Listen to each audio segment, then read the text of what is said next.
Guys, আমার না কিছুতেই দাঁড়াচ্ছে না। ভিডিওটা শুধু এন্টারটেইনমেন্টের জন্য বানানো। ভিডিওটা দেখবেন, মজা নেবেন আর ভুলে যাবেন। দয়া করে কেউ সিরিয়াসলি নেবেন না। আরে ভাই, তারপর কি হলো? বলছি ধরে পর ঢুকিয়ে দিল, কোনো জিজ্ঞাসা করার সিন নেই। ইস, আমিও যদি হাতটা ধরতে পারতাম তাহলে আমিও ঢোকাতে পারতাম। रहा नहीं जाता। হ্যালো ফ্রেন্ডস, কোথায় গেলো তোমরা সবাই? আমি তো চলে এসেছি নতুন একটা ভিডিও, তোমাদের সবাইকে স্বাগতম। টাইটেল আর থাম্বনেল দেখে তো বুঝেই গেছো কাকে নিয়ে খেলা হবে। তো চলো বেশি না বকে বাট খেলাটা শুরু করা যাক।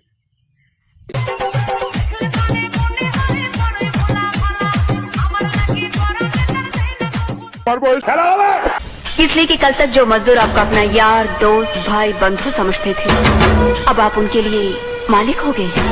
বলছি বৌদি, তুমি অ্যাক্টিং এ না ধ্যান দিয়ে যদি ব্যাকটাকে ধ্যান দিতে তাহলে ভালো হতো। পেছনের জায়গায় তো সামনে নিয়ে নিয়েছো। তা বলছি বৌদি, তাই বলে অত বড় হলো? তা বলছি কি করে হলো? দাদার অনেক এক্সপিরিয়েন্স আছে মনে হয়।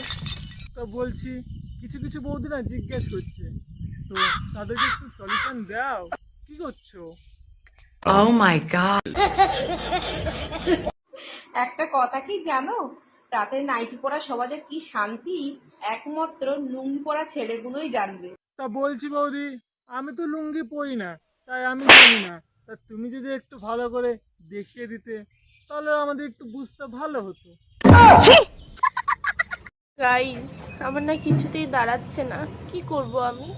কিছু একটা সলিউশন বলো, কি করে আমি দাঁড় করাবো? বলছি মামনি, সলিউশন তো আমার কাছে অনেক আছে।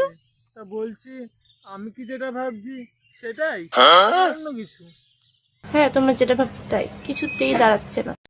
তা বলছি দাঁড়াচ্ছে না যেহেতু, সকাল বিকাল রাত্রে সন্ধে যখন খুশি তখন উঠে না, তাহলে দাঁড়াতে। আরে খাবার খাওয়ার কথা বলছি।